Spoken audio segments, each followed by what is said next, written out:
मैं गिरिजेश यादव, राष्ट्रीय अध्यक्ष, राष्ट्रीय वित्तहीन विद्यालय प्रबंधक संघ।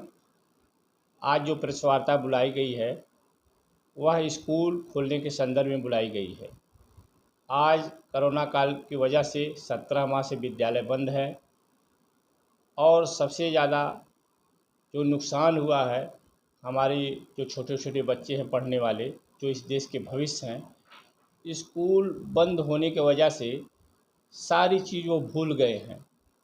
इसलिए मैं चाहता हूं सरकार से कि विद्यालय तुरंत खोला जाए, नहीं तो इस देश का भविष्य अंधकार में चला जाएगा।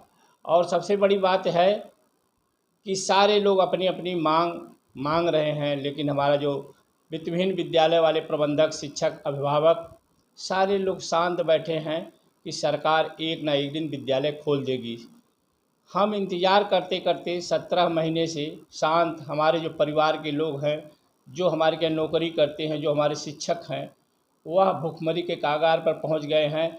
कई लोग आत्महत्या भी कर लिए हैं और कई लोग इस दौर से गुजर रहे हैं कि उनकी रोजी रोटी चल नहीं रही है, क्योंकि इस देश को 87% शिक्षित करने का काम प्राइवेट विद्यालय के प्रबंधक करते हैं और प्राइवेट विद्यालय वाले रोज़गार भी देते हैं, क्योंकि जो हमारे MA BEd करने के बाद रोज़गार नहीं मिलता है तो किसी न किसी विद्यालय में जाकर बच्चों को शिक्षित करने का कार्य करते हैं।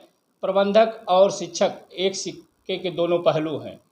ना बिना प्रबंधक स्कूल बनवाएगा तभी स्कूल में शिक्षक आएंगे, पढ़ाएंगे, और शिक्षक जो है इस भविष्य को, बच्चे के भविष्य को संवारने का कार्य करते हैं।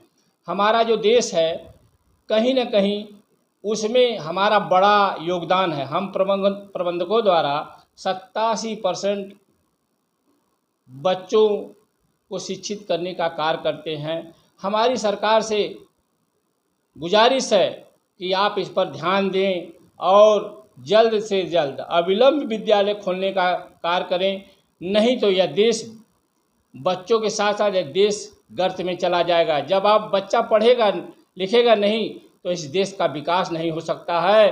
तो मैं इस देश के सभी नेता, जो इस देश के नेता मेरी इस प्रेस के माध्यम से मेरी बात को सुन रहे हैं, तो उनको यह भी सोचना होगा कि हमारा भविष्य खतरे में है और आज तक कोई नेता इस पर बोला नहीं। सभी लोगों को विधायक का टिकट चाहिए और हम MP MLA बन जाएं, इसी में सारे लोग लगे हैं। किसी का ध्यान इस देश के भविष्य की तरफ नहीं जा रहा है।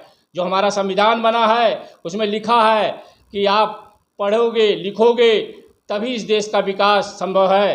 तो मैं आप प्रेस के सभी भाइयों से चाहता हूं, जो हमारे विद्यालय बंद हैं, कहीं विद्यालय किराए पर हैं, वह अपना किराया नहीं जमा कर पा रहे हैं, बिजली का बिल नहीं जमा कर पा रहे हैं, और गाड़ी का जो किस्त आता है, लोन पे गाड़ियाँ ली जाती थी, किस्त नहीं जमा हो पा रही है। अभी आप सुने होंगे, इसलिए सारे लोग कहीं ना कहीं बड़े दुखी हैं और बड़े परेशान हैं। तो मैं चाहता हूं कि आपके प्रेस के लोग इस बात को पूरे देश में पहुंचाएं कि हमारे प्रबंधकों को बिजली के बिल के लिए सरकार द्वारा कुछ मदद होनी चाहिए।